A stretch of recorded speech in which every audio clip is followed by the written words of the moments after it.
Oremos. Señor, estamos tan agradecidos por tu presencia en medio nuestro. Gracias, Señor, porque eres bueno. Gracias, papá, porque tenemos tu palabra. Gracias, Señor, porque no nos dejas solos. Señor, gracias porque podemos venir a tu palabra y podemos verte a ti, conocer tu corazón, descubrir tu carácter, pero al mismo tiempo, Señor, identificar lo tan insignificantes que somos y lo mucho que te necesitamos en nuestras vidas, Señor. Padre, gracias porque nos dejaste registro escrito de hombres y mujeres como yo, que eran débiles, que eran frágiles, pero Señor, tú les usaste y sobre todo tú te manifestaste en sus vidas. Y gracias, Señor, por eso. En tu nombre, Señor, estamos orando en Cristo Jesús. Amén y amén. Pues a esta sesión le he puesto por título El propósito final de la restauración. Vamos a estar viendo, si el Señor lo permite, porque yo estoy casi seguro que sí, pues prácticamente los últimos 2 capítulos del libro de Zacarías. Zacarías capítulo 13 y Zacarías capítulo 14. Vamos a leer los primeros versículos. Del 1 al 6 dice: En aquel día brotará un manantial para que la dinastía de David y para el pueblo de Jerusalén, una fuente que los limpiará de todos sus pecados e impurezas. En aquel día, dice el Señor de los ejércitos celestiales, borraré el culto a ídolos en toda la tierra, para que se olviden hasta de los nombres de esos ídolos. Quitaré de la tierra tanto a los falsos profetas como al espíritu de impureza que los acompañaba. Si alguno continúa profetizando, su propio padre y madre le dirán: debes morir porque has profetizado mentiras en el nombre del Señor. Entonces, mientras esté profetizando, su propio padre y madre lo apuñalarán.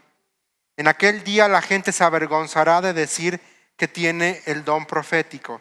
Nadie será pasar por profeta vistiéndose con ropa de profeta. Dirá: yo no soy profeta, soy agricultor. Comencé a trabajar para un agricultor en mi niñez. Y si alguien pregunta: entonces, ¿qué de esas heridas en tu pecho? Él responderá: me hirieron en casa de mis amigos. Vamos a ponernos en contexto. Está hablando de la liberación futura del pueblo de Israel. ¿Cuándo va a ocurrir esto? Cuando Jesucristo venga en su segunda venida y ponga pie en el Monte de los Olivos. El Monte de los Olivos se va a partir en 2 y se va a dar lo que conocemos como la batalla del Armagedón, aunque quizá el mejor título sería la guerra del Armagedón. Pero es en este contexto que el profeta está dando registro de estas palabras. Dios, por medio del profeta, dice: en aquel día brotará un manantial. Y no es la primera vez que vamos a ver en los profetas que se utiliza el término de manantial. Vamos a Ezequiel capítulo 36, versículo 25.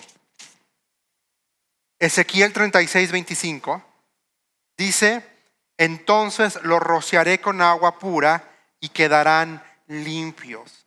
Lavaré su inmundicia y dejarán de rendir culto a ídolos. Aquí está hablando el profeta Zacarías de un manantial. Aquí Ezequiel está hablando, Dios por medio de Ezequiel, de como rociar, de rocío. Y luego vamos ahí mismo a Ezequiel capítulo 47. En mi visión el hombre me llevó nuevamente a la entrada del templo. Allí vi una corriente de agua que fluía hacia el oriente por debajo de la puerta del templo y pasaba por la derecha de la parte sur del altar.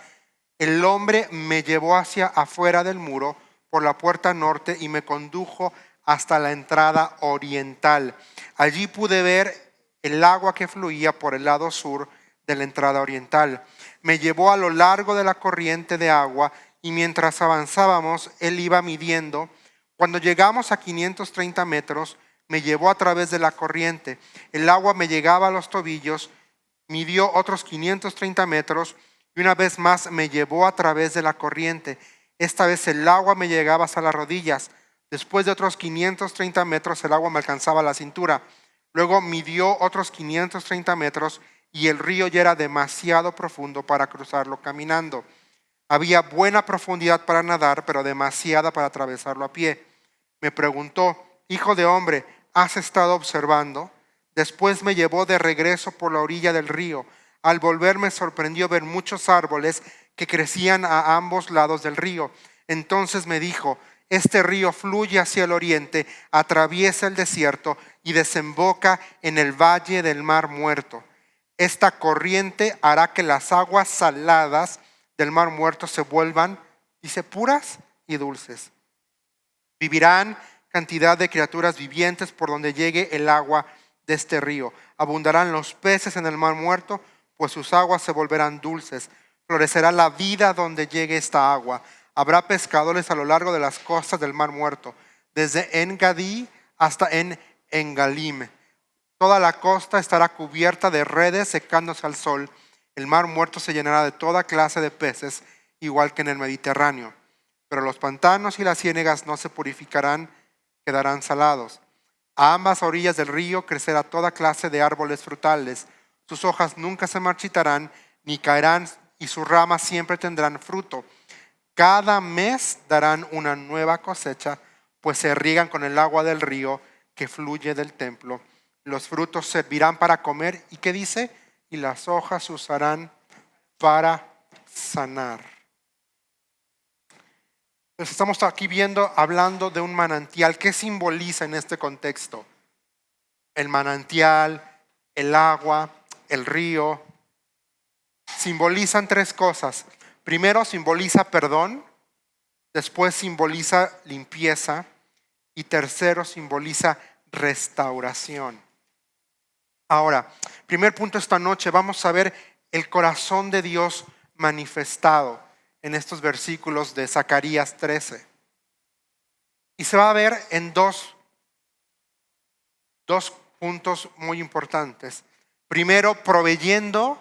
Acuérdate, en este contexto está hablando al pueblo de Israel, le está diciendo: señores, en un futuro va a haber un manantial que los va a purificar. Y es verdad, pero en nuestro contexto actual, ¿cómo podemos aplicar sabiendo que Dios provee, ya proveyó una fuente para mi purificación y para tu purificación? Esa fuente es el sacrificio perfecto de Cristo Jesús. Esa fuente es la sangre de Cristo. Esa fuente también es la palabra de Dios, que se describe a ella como que limpia, como que purifica. Entonces vemos aquí a un Dios que provee, a un Dios que da el primer paso, proveyendo una fuente para mi purificación. Y segundo, dice, derribando la idolatría de mi corazón. Versículo 2 dice de Zacarías 13: en aquel día borraré el culto a los ídolos, y dice, en toda la tierra, para que se olviden hasta de los nombres de esos ídolos. Quitaré de la tierra tanto a los falsos profetas como al espíritu de impureza que los acompañaba.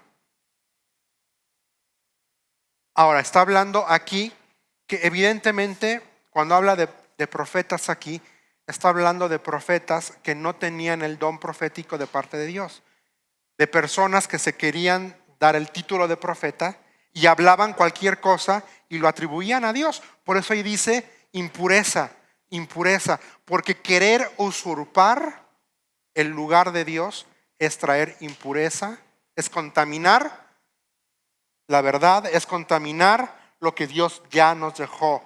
Lo que Dios quería que tú y yo supiéramos, ya lo dejó registrado. ¿En dónde? En la Escritura. Que Dios hoy puede hablar por medio de la palabra, por supuesto que sí. Que Dios puede hablar por medio de un hermano, sí, en el sentido de que Dios puede usar a un hermano para venir a darte un versículo que hable a tu vida de una forma especial y única. Dios lo puede hacer. Y Dios de hecho lo hace. ¿Sabes que cada domingo vemos eso? Cada domingo se sube aquí una persona que abre la escritura y te da una palabra de parte de Dios. Es tu responsabilidad saber qué haces con eso que Dios está trayendo y que Dios está poniendo sobre tu vida, poniendo sobre tu corazón. Pero aquí era tal la impureza, la malicia, vamos a utilizar la palabra, voy a utilizar la porquería que hablaban estos, que cuando venga el Señor en todo su esplendor, en toda su santidad, en toda su majestad, no va a haber espacio para mentiras, no va a haber espacio para lo impuro. Por lo tanto, todo aquel falso profeta tiene que salir. Y esa es una exhortación también para nosotros en la actualidad, porque a veces somos tentados a utilizar filosofía humana para ministrar a la gente. La filosofía humana no tiene el poder para sanar, no tiene el poder para liberar, no tiene el poder para restaurar. Solo la sangre de Cristo tiene el poder para hacerlo. Solo por el sacrificio de Cristo Jesús es que el ser humano puede experimentar la primera restauración, que es pasar de muerte a vida. Y esto nos lleva al segundo punto esta noche. La restauración, tiene un objetivo claro. ¿Cuál es ese objetivo? Purificarme, limpiarme, reconciliarme con Dios. Entonces, cuando tú te sientas sucio, te sientas cansado, te sientas desanimado, ven a la palabra de Dios. Quiero que sepas que Dios ya proveyó un manantial para tu limpieza, un manantial para tu purificación. Ven a Él, ven a Cristo, ven a la palabra. Hay un viejo himno que me gusta mucho, que dice: hay un manantial que brota de Emanuel. Yo tengo una fascinación con los himnos viejísimos, me van a disculpar. Y ese himno es uno de mis favoritos. Y eso es lo que tú y yo hoy tenemos que tener en cuenta también. Que hay un manantial. Que Dios proveyó un manantial para que tú y yo podamos ser refrescados cuando estamos cansados, podamos ser limpiados cuando estemos sucios. Entonces, 1, tiene un objetivo claro. 2, derriba ídolos de mi corazón. Aquí dice: borraré el culto a los ídolos. Y eso es, cualquier cosa que ocupa el lugar de Dios en tu vida es un ídolo, por definición. No es una estatuilla, no es, que también lo es, pero lo que quiero decir es, no está limitado a una estatuilla o a una figurilla. Cualquier cosa que ocupa el lugar de Dios en tu corazón, eso es un ídolo.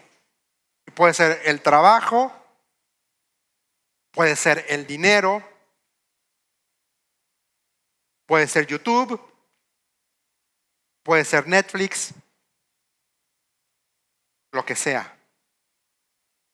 Pero la restauración eso hace. Cuando Dios viene y cuando tú y yo nos sometemos de corazón, sinceramente, a un proceso de restauración, esos ídolos, esas cosas que se anteponían entre tú y Dios, son derribados por el poder del Espíritu Santo mediante la palabra de Dios.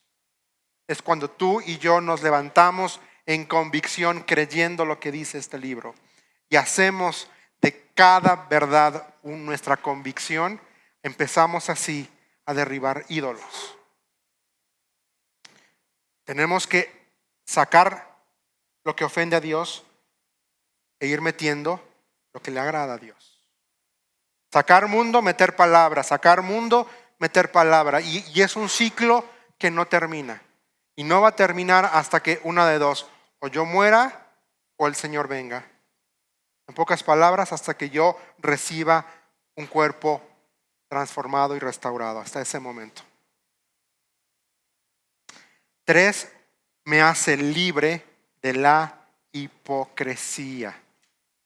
Eso es lo que hacían estos pseudoprofetas que se querían creer de verdad profetas de Dios y nada de profetas de Dios no tenían nada. Que Dios nos libre de ministrar en el poder y en la fuerza de nuestra humanidad, de nuestra carne. Que el Señor nos ayude siempre a ministrar en el poder del Espíritu Santo con la verdad. ¿Cuál es la verdad? Está contenido desde primer palabra de este libro hasta última palabra de este libro. Aquí está contenida la verdad. Tercer cosa esta noche. El Padre proveyó al buen pastor. Vamos a leer versículos 7 hasta el 9 del capítulo 13. Dice: despierta, oh espada, contra mi pastor, el hombre quien es mi compañero, dice el Señor de los ejércitos celestiales. Mata al pastor y las ovejas se dispersarán, y me volveré contra los corderos. 2/3 de los habitantes del país serán cortados y morirán, dice el Señor. Pero quedará 1/3 en el país. A este último grupo lo pasaré por el fuego y los haré puros. Los refinaré como se refina la plata y los purificaré como se purifica el oro. Invocarán mi nombre y yo les responderé. Les diré: este es mi pueblo. Y ellos dirán: el Señor es nuestro Dios. Aquí está hablando. Quien está hablando es el Señor Todopoderoso, el Padre. Se despierta, oh espada, contra mi pastor. ¿Quién es mi pastor aquí? ¿Quién es? Es el Mesías. En este contexto está hablando del Mesías y está apuntando a ese hecho que tenemos aquí atrás. Oh espada, el hombre quien es mi compañero. Y la palabra aquí, compañero, en el hebreo, la está utilizando con toda la intención del mundo. Está afirmando esta palabra la divinidad del Mesías. Dice: mata al pastor y las ovejas se dispersarán. ¿Sabes qué pasó cuando Cristo fue a la cruz? Todos se borraron.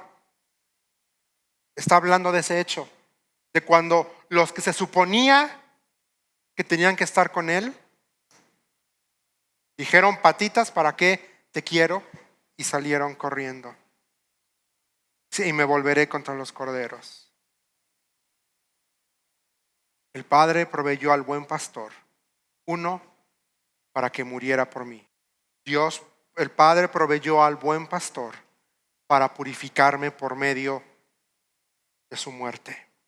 Dios proveyó al buen pastor, 3, para refinarme.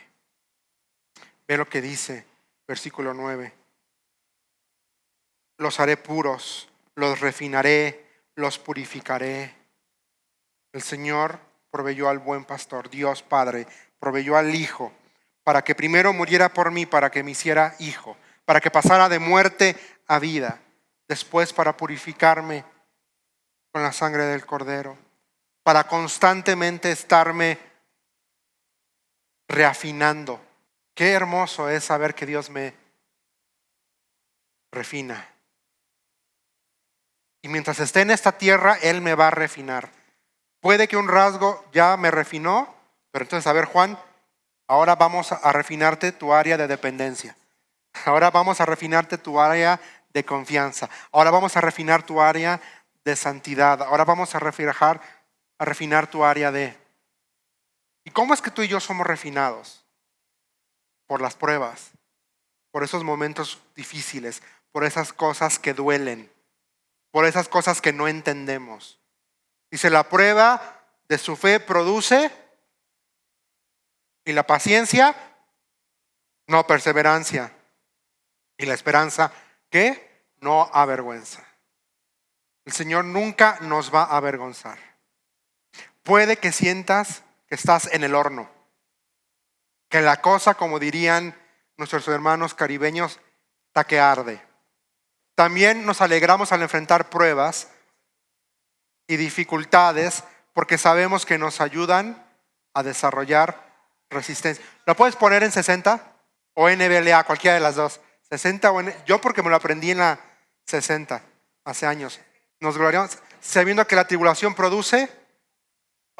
Voy a leerlo desde el principio. Y no solo esto, sino que también nos gloriamos en las tribulaciones, sabiendo que la tribulación produce paciencia. El que sigue. Y la paciencia, prueba. Y la prueba, esperanza. La esperanza no avergüenza porque el amor de Dios ha sido derramado en nuestros corazones por el Espíritu Santo que nos fue dado.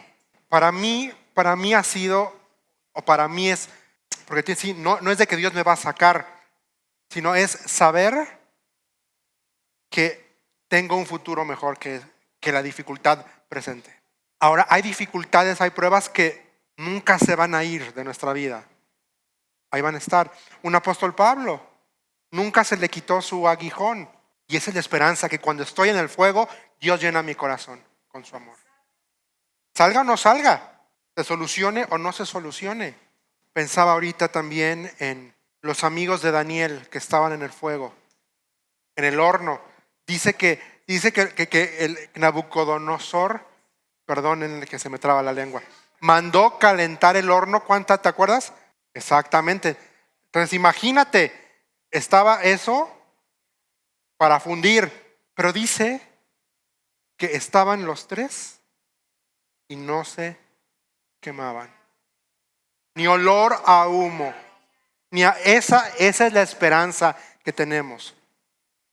Que Dios se manifiesta aún en medio de la quemazón, aún en medio de lo que arde, aún en medio de lo que potencialmente puede destruir.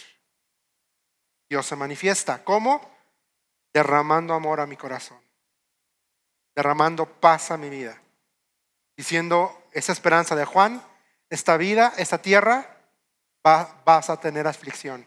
Jesús lo dijo, en el mundo tendréis aflicción, pero confía, porque yo he vencido al mundo. Entonces Dios me refina con un propósito, que es el punto 4, para tener comunión con Él. Él, primero, el buen pastor su vida dio por las ovejas, dio su vida por mí, para purificarme, para refinarme, para que yo ahora pueda tener comunión con el Padre por medio del Hijo. Dice, Dios ya no los llama enemigos, dice el apóstol Pablo. Ya no somos enemigos de Dios. Pasamos de ser enemigos por causa del pecado a ser hijos de Dios. Qué hermoso es ver cómo hay provisión, cómo Dios provee, cómo no nos deja al garete, perdón la expresión. Y entonces sigue hablando aquí de ese momento cuando el pueblo de Israel va a sufrir persecución durante la gran tribulación. Dice, pero quedará un tercio en el país. A este último grupo lo pasaré por el fuego y los haré puros. Aquí fuego está hablando de la persecución que va a recibir el pueblo de Israel durante la tribulación. Esto lo podemos ver en Ezequiel 20, versículos 33 al 38. Mateo 25, desde el versículo 1 hasta el versículo 30. Esto, acuérdate, esto es para quién, históricamente hablando, para quién van dirigidos estos versículos. Para el pueblo de Israel. Tú y yo no estamos contemplados como la iglesia en estos versículos. ¿Qué quiere decir? La iglesia no va a pasar por tribulación. La iglesia no pasa por la tribulación de los 7 años. ¿Que vamos a pasar por tribulaciones en este mundo? Sí, pero lo que vemos, la gran tribulación, la iglesia no la va a pasar. Y ya lo vamos a ver en los siguientes domingos, que vamos a empezar a estudiar Apocalipsis. Bueno, no este domingo, pero en los siguientes. Pero en la semana yo iba manejando con mamá Tencha y yo le decía que a mí el libro de Apocalipsis me produce precisamente esperanza. Sí, porque cuando me pongo a leer todo lo que va a ocurrir, sale a la luz el tú no estás ahí, Juan. Tú no estás ahí, Juan. Tú estás en las bodas del Cordero. Tú estás en las bodas del Cordero. Y a mí me llena de esperanza, porque esos 7 años es la última llamada para que la humanidad, para que la gente, pero para mí produce esperanza el libro de Apocalipsis. Quizá a muchos les da miedo o hablan y dicen, ay, no queremos. Yo veo ahí a un Dios soberano, a un Dios amoroso, porque aún el juicio es característica del corazón de Dios, que quiere corregir lo que está chueco. Pero ve qué hermoso, dice el versículo 9 de Zacarías 13, dice al final, les diré, este es mi pueblo. Y ellos dirán, el Señor es nuestro Dios. Pertenencia. ¿A quién le pertenece tu vida hoy? No me respondas. Tus acciones y tus decisiones dicen que tu vida le pertenece a quién. ¿A ti o a Dios? No me respondas. Que sea pregunta para nosotros. Vamos al siguiente punto. La letra D. Mi proceso de restauración me recuerda. Y vamos a leer los primeros 3 versículos de Zacarías 14. Atención, viene el día del Señor cuando tus posesiones serán saqueadas frente a ti. Reuniré a todas las naciones para que peleen contra Jerusalén. La ciudad será tomada, las casas saqueadas, las mujeres violadas. La mitad de la población será llevada al cautiverio y al resto la dejarán entre las ruinas de la ciudad. Luego el Señor saldrá a pelear contra esas naciones como lo hizo en tiempos pasados. Está fuerte, ¿no? Aquí estamos viendo es una progresión lineal de la tribulación. Capítulo 14. Comienza con la última parte de la gran tribulación, capítulo 14, y después va a hablar acerca de la batalla del Armagedón y va a hablar también acerca de la segunda venida de Cristo. Y en medio del capítulo 14 encontramos lo que se le conoce como un paréntesis. Teológicamente, a veces la Escritura hace eso. La estructura, encontramos un paréntesis que vuelve a referir a algo que ya mencionó al principio. Y también va a volver a describir un poquito más, si no me equivoco. A partir del 12 va a hablar un poquito otra vez, del 12 al 15 está hablando otra vez, regresa a la temática de la tribulación. Entonces es juicio a las naciones con la segunda venida, establecimiento del reino milenial, y después los últimos versículos del capítulo 14 es una descripción de la adoración durante el milenio, porque va a haber adoración, y esto es importante, no se va a restablecer el judaísmo como tal en el milenio. Dios milagrosamente va a hacer que se le adore solamente a Él. Sí, se van a celebrar algunas fiestas, como las fiestas de, aquí dice las enramadas, en el 16, pero vamos a ir tabernáculos, la fiesta de los tabernáculos sí lo va a ir. Ok, yo puse aquí al margen de estos primeros 3 versículos en mi Biblia, que el enemigo puede ganar algunas batallas, pero la guerra la gana Dios. Yo le puedo dar pie al diablo, sí. Puedo caer en pecado, sí. Y pierdo. Chao, fui. Mi proceso de restauración me recuerda, uno, que el Señor pelea por mí. 2, que Dios establece su reinado en mi corazón. 3, Dios elimina lo que se opone a Él. Aquí, versículo 2, esta alusión directa a la batalla del Armagedón. Y no tenemos el tiempo hoy para estudiarlo, pero probablemente lo vamos a ver cuando lleguemos en los domingos a el capítulo 16 de Apocalipsis, que ahí habla de la batalla del Armagedón, y en Ezequiel capítulo 38. Son dos porciones que hablan acerca de la batalla del Armagedón. Dice, reuniré a todas las naciones para que peleen contra Jerusalén. Sí, no es un bonito panorama al principio, pero versículo 3 ve lo que dice. Luego el Señor saldrá a pelear contra esas naciones, como lo hizo en tiempos pasados. Y yo aquí puse a un lado de mi Biblia, en el momento de necesidad, en el momento de más dolor, en el momento de más oscuridad, Dios se manifiesta. Siempre, sin lugar a dudas, Él se manifiesta. Punto número E, cuando el rey viene. Vamos a leer desde el versículo 4 hasta el versículo 10. Dice, en aquel día sus pies estarán sobre el monte de los olivos. Al oriente de Jerusalén, entonces, el monte de los olivos se partirá formando un extenso valle del oriente al occidente. La mitad del monte se desplazará hacia el norte y la otra mitad hacia el sur. Ustedes huirán por ese valle porque llegarán hasta Asal.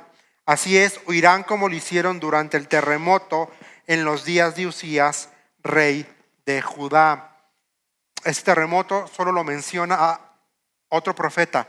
Amós capítulo 1, versículo 1, va a hacer referencia directa a este terremoto. Ve lo que dice. Entonces vendrá el Señor mi Dios y todos sus santos con él. Pero ve lo que dice Zacarías. ¿Cómo dice? ¿El Señor quién? Mi Dios.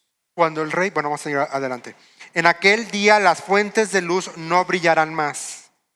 Sin embargo, la luz del día será perpetua. Solo el Señor sabe cómo esto podría suceder. No habrá días y noches como de costumbre, porque en las horas nocturnas todavía habrá luz. En aquel día fluirán desde Jerusalén, otra vez ve, aguas que dan vida. La mitad hacia el mar muerto y la otra mitad hacia el Mediterráneo. ¿Se acuerdan dónde leímos esto hace ratito? Ezequiel capítulo 37. Brotarán continuamente tanto en el verano como en el invierno. Ya ve este versículo 9, es hermoso. Dice, el Señor será rey sobre toda la tierra. En aquel día habrá un solo Señor y únicamente su nombre será adorado. Por eso es que creemos que no es una restauración de un sistema religioso antiguo. Es una adoración completamente nueva.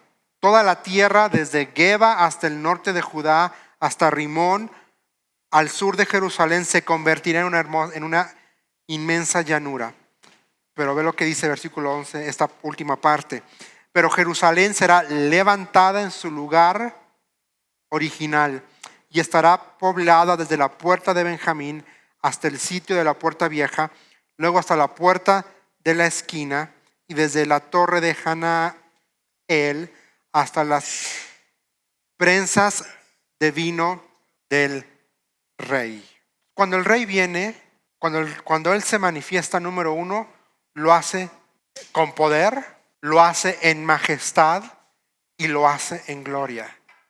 Cuando tu rey viene y se manifiesta en tu quebrantamiento, en tu proceso de restauración, lo va a hacer con poder, lo va a hacer en majestad. Es decir, su obra, lo que va a hacer en tu vida, en tu corazón, va a ser majestuoso. Y al final le va a dar la gloria ¿a quién? A Él. No a ti ni a la iglesia que te restauró. A Dios. Que sí, agradecemos a Dios que Dios usa personas, congregaciones y ministerios para restaurar. Por supuesto que sí. Segundo, cuando el rey viene, ilumina la oscuridad de mi mente y de mi corazón con su persona o su presencia mediante su palabra. Qué hermoso, ¿no? Que cuando quizá estás en este conflicto, en esta lucha, Él va a venir a iluminar tu mente. ¿Con qué? Con la verdad, es decir, con la palabra de Dios, con la escritura. Y también lo va a hacer en tu corazón, con su presencia. Te va a decir, hey, hijo, hey, hija, aquí estoy, no me he ido, aquí estoy para ti, aquí estoy. Cuando el Rey viene, me lava, me purifica y me da vida. Qué hermoso. Ahí en el versículo 8 dice que en aquel día fluirán aguas que dan vida. Y dice, brotarán continuamente. Sí son aguas reales, pero vamos a transpolarlo a nuestra realidad. Tenemos un manantial constante al que podemos acudir, al que podemos abrir, perdón la comparación que voy a hacer. Podemos abrir la llave del grifo y recibir esa agua que refresca, esa agua que toca, esa agua que purifica, esa agua que nos da vida.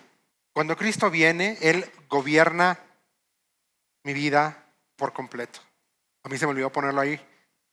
Entonces, por eso, lo pasajero es, quita lo pasajero de mi vida. Y si quieres ponerlo como te lo puse yo, es, gobierna mi vida por completo. Vamos a leer desde el versículo 11 hasta el 21. Entonces Jerusalén, por fin a salvo, se llenará de gente y nunca más será maldecida ni destruida. Esto ha de haber sido una fuente de esperanza para el judío de la época. Porque ¿cuántas veces no han sufrido? Y aquí dice nunca más. Versículo 12. Luego el Señor enviará una plaga sobre todas las naciones. Aquí está el paréntesis. Regresamos a los momentos previos a la segunda venida. Versículo 12 y regresamos a los momentos previos. Dice, luego el Señor enviará una plaga sobre todas las naciones que pelearon contra Jerusalén. Sus habitantes llegarán a ser como cadáveres ambulantes. La carne se les pudrirán los ojos en sus cuencas y la lengua en la boca. En aquel día sentirán terror, agobiados por el Señor con un terrible pánico. Pelearán contra sus vecinos mano a mano. También Judá peleará en Jerusalén. Tomarán las riquezas de todas las naciones vecinas, grandes cantidades de oro, plata y ropa costosa. Esta misma plaga atacará caballos, mulas, camellos, asnos y demás animales de los campos enemigos. A fin de cuentas, los enemigos de Jerusalén que sobrevivan a la plaga subirán a Jerusalén cada año para adorar al Rey, el Señor de los ejércitos celestiales, y para celebrar el festival de las enramadas, dice NTV. Tabernáculos es. Ahora vamos a hacer pequeñas aclaraciones. Cuando dice que los enemigos, en versículo 16, que sobrevivan, acuérdate que cuando se dé la batalla del Armagedón, quienes se van a morir van a ser los gentiles militares o las naciones militares que fueron a pelear. Estos son los civiles que no fueron a pelear, porque va a haber gente que va a entrar al milenio. No solamente judíos, la tercera parte, el remanente que acabamos de mencionar, que va a entrar, que dice que, ¿se acuerdan? Lo leímos. El Señor viene, pone su pie en el Monte de los Olivos. El Monte de los Olivos se parte en dos y por ahí los judíos que sobrevivieron, el remanente, salen corriendo para buscar protección y ser librados de. Ellos entran al milenio. Pero estas otras naciones son los civiles que no fueron a pelear y que van a entrar al milenio vivos, porque en el milenio va a haber gente. Ve cómo ya cambió aquí, versículo 2, 16, ya se estableció el reino milenial, por lo que dice, los enemigos de Jerusalén que sobrevivan, ¿a qué suben? A adorar, suben a adorar. ¿Y qué pasa si no adoran? Versículo 17, toda nación que se niegue a ir a Jerusalén para adorar al Rey, el Señor de los ejércitos celestiales no recibirá lluvia. O adoras a Dios o hay sequía. Yo me ponía a pensar, ¿qué similitud con mi vida hoy? Si no busco al Señor, hoy voy a pasar sequía espiritual. Si el pueblo de Egipto se niega a asistir al festival, el Señor lo castigará con la misma plaga que envió sobre las otras naciones que se negaron a ir. ¿Por qué hace mención en especial a Egipto? Porque a diferencia de las otras naciones, Egipto no dependía de la lluvia. Porque ¿se acuerdan qué río corre a un lado de Egipto? El río Nilo. Entonces ellos dependían del agua del Nilo para sus cultivos. Y aquí dice, a ver, si Egipto se niega, se les va a sacar el río. Dice versículo 20, es impresionante, porque habla de consagración, habla de entrega, habla de pertenencia. Dice, en aquel día hasta en los cascabeles del arnés de los caballos, está hablando de la eso, de todos los días, papá, que se entienda. Del arnés de los caballos se inscribirán estas palabras, consagrado al Señor. O dice ahí, santo para el Señor. Las ollas de cocina en el templo del Señor serán tan sagradas como los tazones que se usan al lado del altar. Es decir, todo va a ser santificado. De hecho, toda olla de cocina en Jerusalén y Judá, dice, será consagrada al Señor de los ejércitos celestiales. Todo el que venga a adorar tendrá plena libertad de usar cualquiera de esas ollas para cocinar sus sacrificios. 21. En aquel día, dice, no habrá más comerciantes en el templo del Señor de los ejércitos celestiales. La verdadera restauración permanece. La verdadera restauración produce celebración y adoración. Y lo más importante, genera consagración, santidad. El objetivo final, mis hermanos, de la restauración es que tú y yo caminemos en santidad. Ese es el objetivo final de cualquier proceso de restauración, que tú y yo podamos caminar en santidad. Ahora, Zacarías comienza con un llamado al arrepentimiento. Zacarías capítulo 1, desde el versículo 2 al versículo 6, dice, regresen a mí, regresen a mí, regresen a mí. Y termina, qué hermoso, empieza Zacarías con una llamada al arrepentimiento y termina con una afirmación de santidad, de que todo es santificado al Señor. Que así sean nuestras vidas, que el Señor nos incomode si hay algo malo en nuestras vidas que necesita ser corregido. Que el Señor nos incomode para que podamos buscar, primero nos arrepintamos delante de Él. Segundo, busquemos la restauración, porque Dios quiere que tú y yo caminemos en santidad y vivamos vidas, como dice, consagrado al Señor, separado.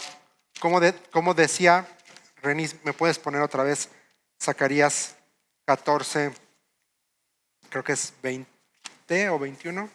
14, 20. Santo para el Señor. En aquel día hasta los cascabeles del arnés de los caballos escribían esas palabras, santo para el Señor. Que esa sea nuestra motivación, que seamos santos. Oremos. Señor, estamos tan agradecidos por tu presencia en medio nuestro. Gracias, Señor, por tu palabra. Gracias, Padre, por lo que eres, haces y seguirás haciendo, Señor, en nuestras vidas. Señor, te pido por favor que nos ayudes a caminar de formas que te honren, que te den honra y gloria. Señor, por favor, queremos ser santos, queremos, Señor, ser consagrados a ti. Ayúdanos, Padre. En tu nombre estamos orando, en Cristo Jesús. Amén y amén.